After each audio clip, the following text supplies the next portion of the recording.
Good afternoon and welcome to the Rundown. I'm your host, Captivating Christian, and here are some of your top stories for today, the 29th of October. Hundreds of Trump supporters stuck in the freezing cold in Omaha's airfield after a rally where 7 people were taken to the hospital. Overall, about 30 people were contracted for medical reasons, the Omaha Police Department say in a statement. How should Black people respond to a Supreme Court conservative supermajority? Jared Kushner says that Black Americans grappling with inequality, that racism is complaining. Kushner said that Trump's policies can help people break out of the problems that they are complaining about, but he can't want them to be successful more than they want to be successful. Mississippi health officials have linked the rise in white virus cases over Black cases to mass views. Mississippi state officials say that mask wearing has helped slow down the death rate in the Black community. And older workers face higher unemployment amidst the coronavirus. Older workers' unemployment rates were compiled using a 6-month rolling average and were far worse for older workers who are Black, female, or lack a college degree. Let's get to the news.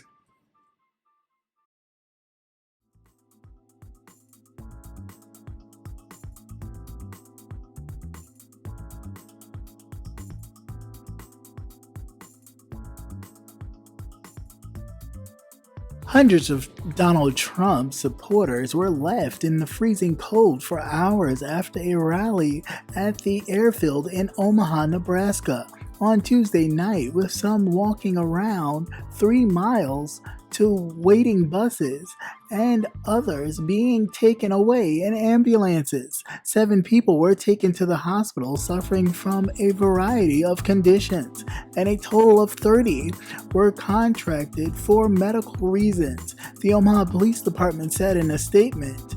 The Omaha Airport Authority has a slightly different figure for the numbers taken to the hospital. It said that there were 6 throughout the duration of the event, and added that it could not confirm that the people were taken to the hospitals because of the cold. The temperatures in the area were in the mid-30s and at times as low as 27 degrees with the wind chill. Many of those at the rally faced hours in long lines to get in and clogged parking lots with busy crowds, and to get out for hours. Air Force One departed around 9 p.m. The police say the last person was loaded into a bus at the rally site at 11:50 p.m., about 3 hours after the event had ended. Welcome. Good afternoon, and welcome to the Rundown. Once again, I'm your host, Captivating Christian, and this is a segment where I like to just give my personal thoughts on the stories for this afternoon. But before we get started, of course, let's handle some house business and welcome all of the new subscribers and watchers to the channel. Hopefully you like, share, and subscribe. Hit that notification bell so you never miss an update on anything that's going on here at Cap Hill. And to my state reps that are you in the chat, welcome. Always a pleasure to see you. So let's get started and have some fun.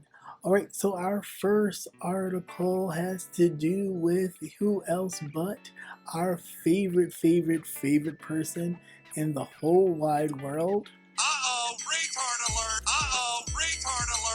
Alright, so the President of the United States is out campaigning.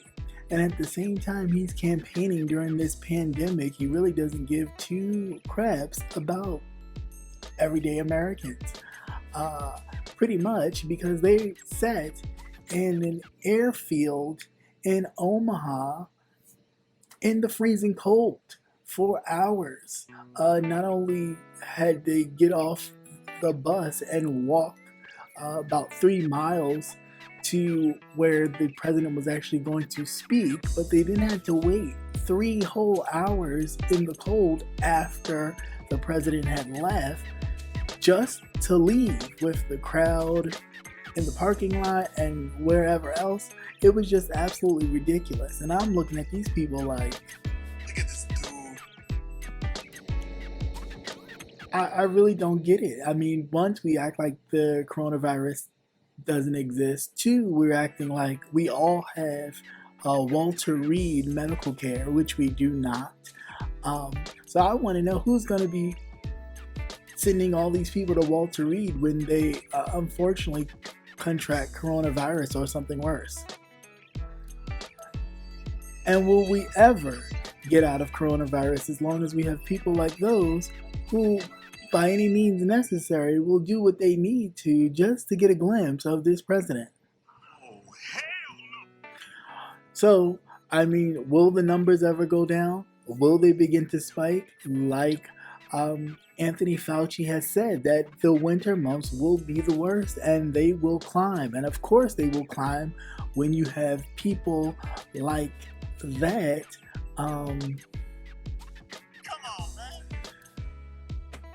wanting to get a glimpse of pure, but I guess trash likes trash. Personally, I would rather have watched it on TV if I was that much of a fan, because my health is more important.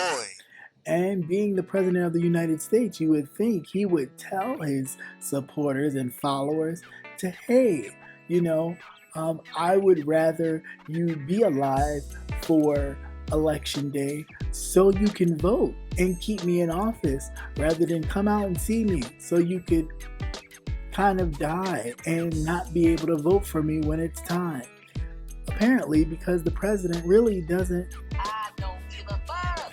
He just likes the TV, the cameras, and the spotlight. He could really care less about the actual people, because if he did, he wouldn't have you out in the freezing cold in the midst of a pandemic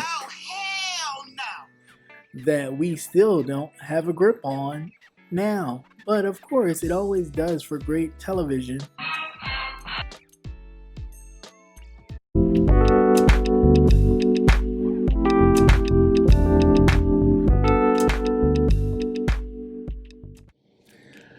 Since being appointed to the Supreme Court, Justice Roberts and Justice Alito have neutered the Voting Rights Act and voted against same-sex marriage.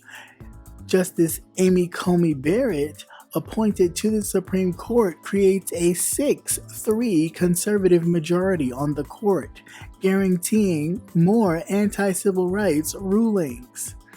On October 9th, the NAACP sent a letter to the Senate Judiciary Committee stating that Judge Barrett is the polar opposite of the late Ruth Bader Ginsburg and could direct the court towards a monumental retreat in civil rights jurisprudence.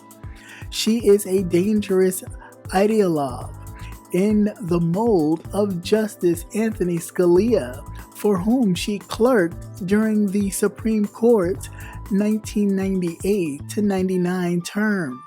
With this warning from the nation's oldest civil rights organization, how should Black people prepare for the new right-wing Supreme Court?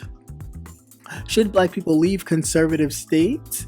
With an overwhelming right-wing majority on the court, Black people who live in conservative parts of the country are at risk on issues of reproductive justice, access to health care, racial justice, voting rights, workers' rights, and LGBTQ rights.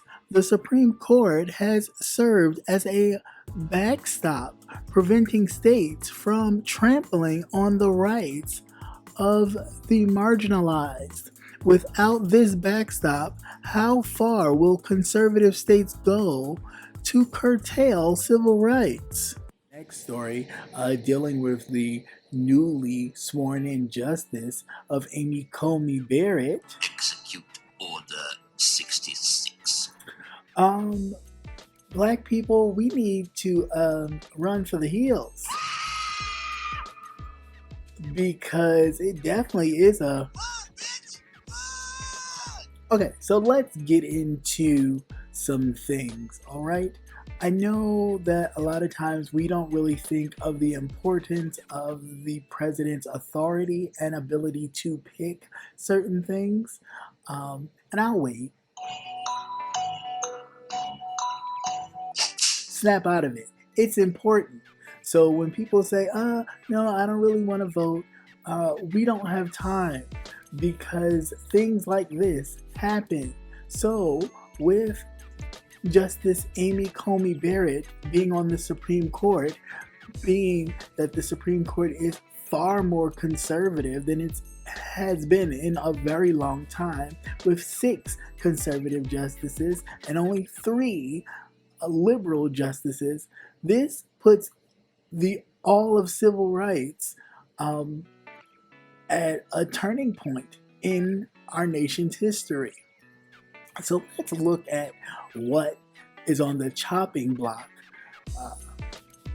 As soon as Friday, we have everything from the reproductive justice, which dealing with Roe v. Wade. We have access to health care during the Affordable Care Act. We have racial justice, voting rights, workers' rights, and LGBT rights, all on the chopping block. Now, some people say, well, LGBT rights don't have nothing to do with me, but if you have relatives that happen to be members of the LGBTQ ABC alphabet soup group, then obviously it does affect you in some way. Maybe not personally, but if they're your family and you claim to love them or care about them, then it kind of sort of would affect you in some way. I mean, it is what it is. And not to mention that, of course, going down the list once again, let's start with the reproductive. Okay, so Roe v. Wade, if that gets overturned, that would basically mean it would be illegal in these United States, especially in the conservative states, to have abortions. Now, would that be the big exodus that would force people who've been living in southern states and conservative states for their whole life to move to more progressive liberal states? Don't know. But that's something to consider, that you will probably be jailed or fined heavily for having an abortion, which would lead people to have procedures done outside of the state. And they could probably create some sort of legislation that would limit people from coming in and out of state. They probably want to check and see if you're pregnant first before you left the state and all kinds of craziness. This could be huge.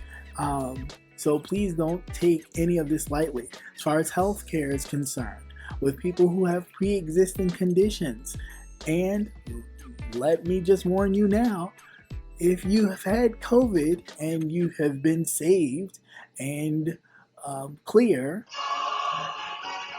unfortunately, it is now a pre-existing condition. Oh, hell no! Which would mean that if the healthcare law was overturned, you probably wouldn't be able to get health insurance due to COVID. Oh, hell no! All right, and then on top of that, moving past that, racial injustice. So the Breonna Taylor's, the George Floyd cases of the world, and these are just recent, could definitely be before the Supreme Court, to where in which a lot of these cases, which are now being tried as hate crime cases, may be able to be overturned, and these people will be able to walk free again, or have less jail time than initially which would have been reported. Something to consider. Also, voting rights. You see the lengths that the conservatives have gone just to suppress the vote. Now, with having a justice in the seat to solidify their agenda, they can wipe away with a lot of the Voting Rights Act, with this whole, racism doesn't exist kind of thing and all this other nonsense, and create laws that would help and ensure that conservative legislators remain in power. Big problem. And lastly, of course, the workers' rights. Now, workers' rights, they can be stripped away too. You know, you have collective bargaining, you have, you have, why can't I think of it? Other agencies to help you negotiate different plans. I can't think of it right now, but it'll come to me. But anyway, labor unions. You have labor unions and all that kind of stuff that help the employee get better deals and actually negotiate terms, sick leave, all those type of things that can change.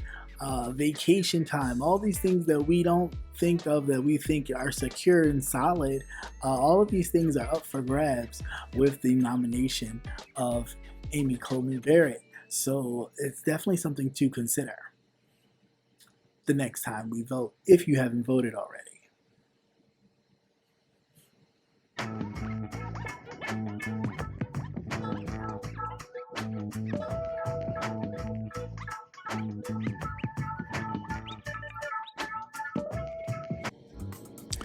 White House advisor Jared Kushner described Black America's issues with inequality and racism as complaining in an interview on Monday. Kushner's words appeared to blame Black Americans' disproportionate lack of wealth and job opportunity, as well as health disparities and other inequalities, as a lack of drive, suggesting that the problem is that Black Americans don't want success enough. However, his comments did not address the root of systematic racism. Issues that were needed in the Black community for the last years, but particularly it intensified after the George Floyd situation. And you saw a lot of people who were just virtue signaling. They'd go on Instagram and cry, or they would put a slogan on their jersey or write something on a basketball court.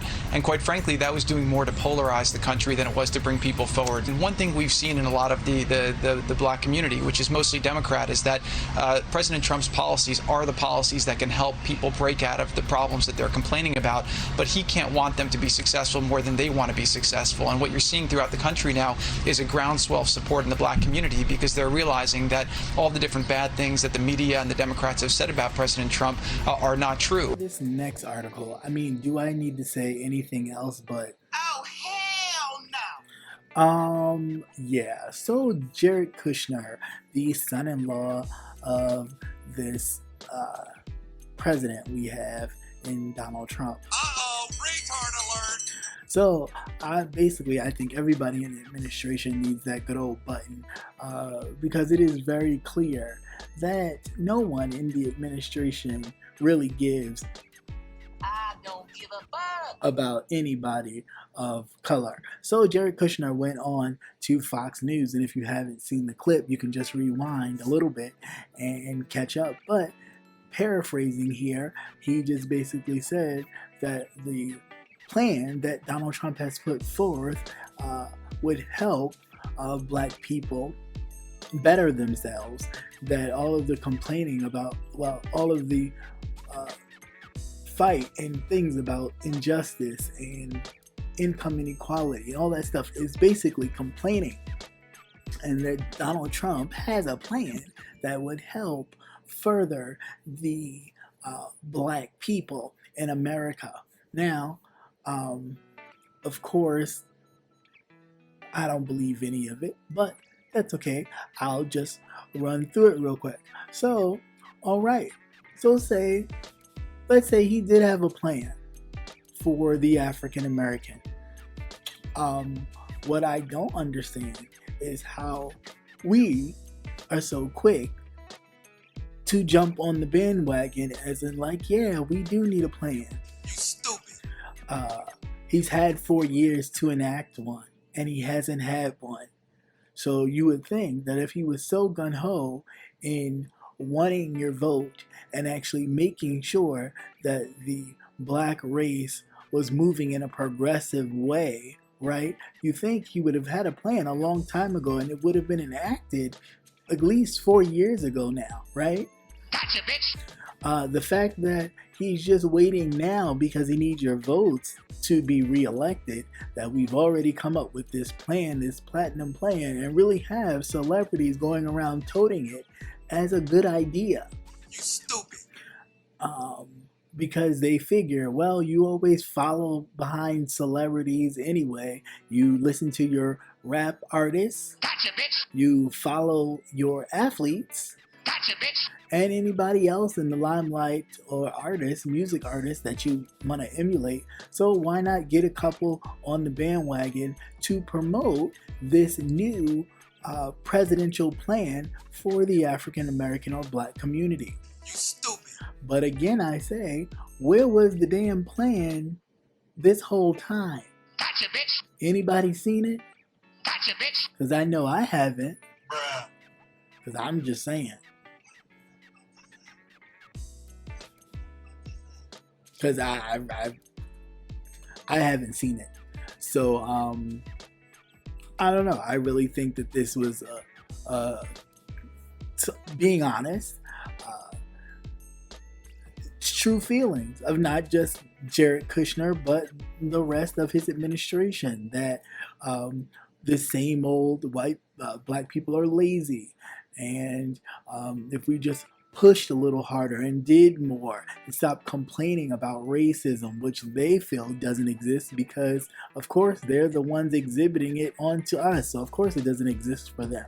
But it exists for us every time we open up a newspaper or turn on some social media and find out somebody's telling them that this is a nigger-free zone. Things of that nature. So to sit here and say that, well, racism doesn't exist would actually be foolish and stupid. But of course, they'll keep telling us this because they want us to just believe that it doesn't exist. Come on, people. I mean, I'm just saying. So, you know, I really don't understand it. Again, my thing is to the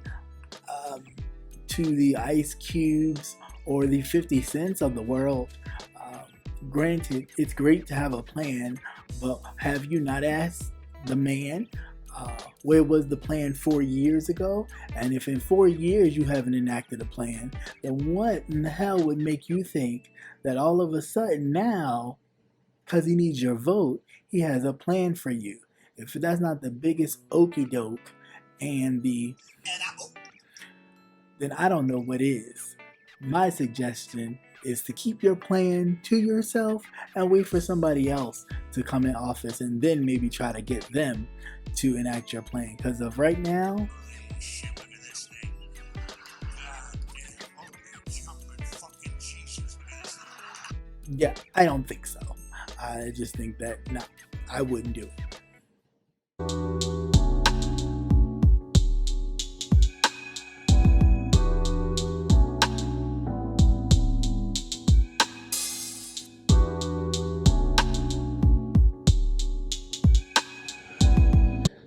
At the onset of the pandemic, more African Americans in Mississippi were being infected and killed by the coronavirus than white people, a disparity that medical experts blamed on racial health disparities. Initially, Black Mississippians made up approximately 60% of the state's cases and deaths, according to the state health department. But things have since changed drastically in the Magnolia State. In roughly the past month, white people have surpassed Black people in overall reporting of the COVID-19 death toll for the first time since the State Health Department started publishing data by race in June, according to CNN. Total COVID-19 or coronavirus cases around mid-October were identical to the cases in September. The two categories are aligning closer to Mississippi's overall population, 59.1% white and 37.8% Black. While this could be attributed to several factors, the state health officer thinks that large segments of the white population are not practicing social distancing or wearing masks as consistently as much of the African American community have been in recent months. As for racial differences, the state health department data shows that African Americans accounted for about 60% of cases and deaths early in the pandemic. However, by June 21st, blacks accounted for about 51% of the total cases and deaths, while whites making up of 27.8% of cases and 41.6% of deaths. Native Americans had 4.37% of cases and 5.5% of deaths, while Hispanics accounted for 5.4% of cases and 1.6% of deaths as of June 21st. But their numbers are also included in each racial category, such as white and black. Here's a quick story coming out of Mississippi. So it seems that, of course, in the onset of the pandemic in the beginning, African Americans, the contraction numbers as well as the death toll was on a strong spike in many states due to health disparities between the races. Now, it seems to show, well, at least in Mississippi, that the black rate of infections and deaths have dropped, and whites have surpassed the blacks in the rates of death and contracting virus from COVID-19. And this is partially due to mask wearing.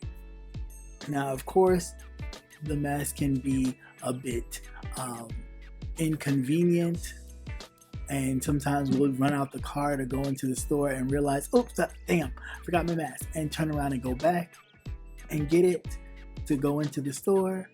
But it's a small thing to do for your health. For your health and your sanity. Now, all day long, if other people want to go around and be total,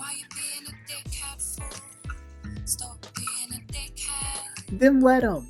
I mean, let them catch whatever it is and, not die, of course, not wishing that. But whatever happens, Oh, hell no!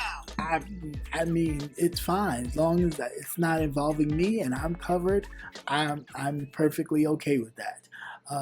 So please allow the numbers to keep coming down. Please try not to do large gatherings and keep your distance from one another.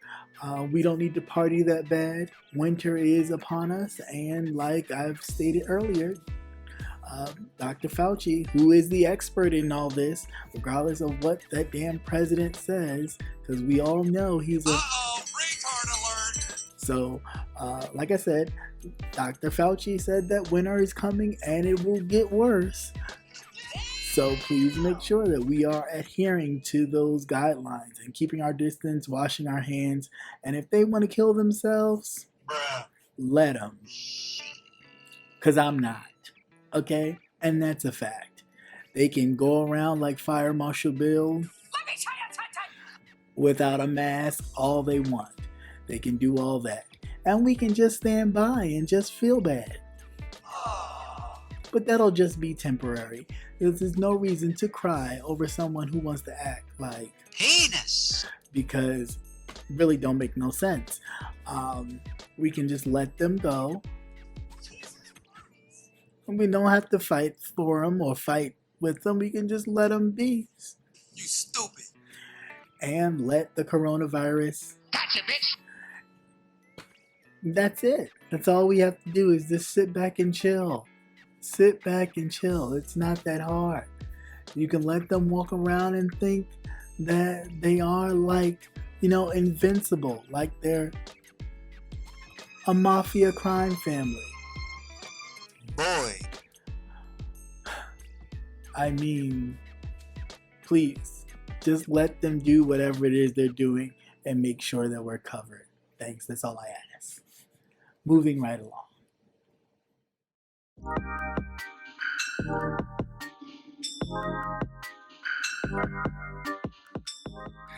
Hey, this is Captivating Christian here to remind you to tune in to Politics and Wellness every Tuesday night at 8 p.m.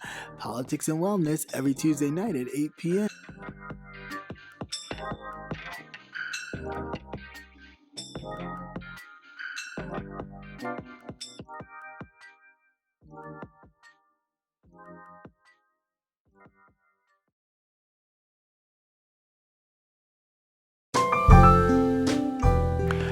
And be sure to join Jay Wilson, Rebel Son, The Official Kingpin, Conscious TV, and Captivating Christian this and every Thursday at 6:45 Central Standard Time, 7:45 Eastern Standard Time for the Gentleman's Panel, where we are not afraid to go there and discuss an array of topics. See you there. For the first time in nearly 50 years, older workers face higher unemployment than their mid-career counterparts. According to a study released on Tuesday by the New School University in New York City, the pandemic has wreaked havoc on employment for people of all ages. But researchers found that during its course, workers 55 and older lost jobs sooner, were rehired slower, and continue to face higher job losses than their counterparts ages 35 to 54. It is the first time since 1973 that such a severe unemployment gap has persisted for 6 months or longer. AARP says that the study bolsters concern about the economy's impact on the virus on older workers. When people over 50 lose their job, it typically takes them twice as long to find work as it does for a younger worker.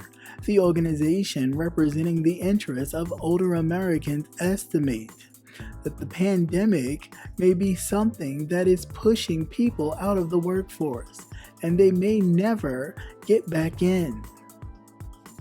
In every recession since the 1970s, older workers have persistently lower unemployment rates than mid-career workers, partly because of their seniority benefits. But in the current recession, older workers experience higher unemployment rates than mid-career workers in each month since the onset of the pandemic. Older workers' unemployment rates from April through September were at 1.1 percentage points higher than mid-career workers, at 9.7% versus 8.6%. The rates were compiled using a 6-month rolling average, were far worse for older workers who are Black, female, or lack a college degree. The unemployment spike for older workers could force more of them into early or involuntary retirement, worsening their financial well-being and exacerbating financial disparities already experienced by women, minorities, and people without college degrees in terms of retirement security. The New School researchers estimate that 1.4 million workers over 55 lost their jobs since April and remain unemployed. The figures do not include workers who became unemployed in April and left the workforce. The situation could have deep ramifications for older workers closer to retirement because of their final years on the job are critical for those who have not saved enough for their retirement and expect to work longer to shore up their retirement funds. Story dealing with unemployment, as of course the coronavirus continues to grow in astronomical numbers. we are still faced with many people losing their jobs due to unemployment. And so, with this being a huge problem, also let's add in age, the age demographic of being an older worker on top of being a woman, a person of color, and not having a college degree, all playing or wreaking havoc on many people in the nation. So, it's a lot. You know, we're dealing with a large gap right now with health disparities on top of many other things. I don't even know what to say. This is just so disheartening because a lot of people, for no fault of their own, are unemployed right now. And the fact that it is showing that these people may not even be able to go back to work at all, which would increase unemployment. And as much as this retard of a president likes to always go, oh, well, you know, the unemployment rate is so low since COVID, it's about to be through the roof for a lot of people, and not just people of color. But the fact that the statistics show that there will be a definite problem is concerning. And it should be very concerning for those of us when we're already trying to close a very large income inequality gap on top of being hit with this. It's like, will it ever stop? Will you ever be able to at least gain footing somewhere? It's like it's always being something slipped up under us. It's almost like watching the Looney Tunes.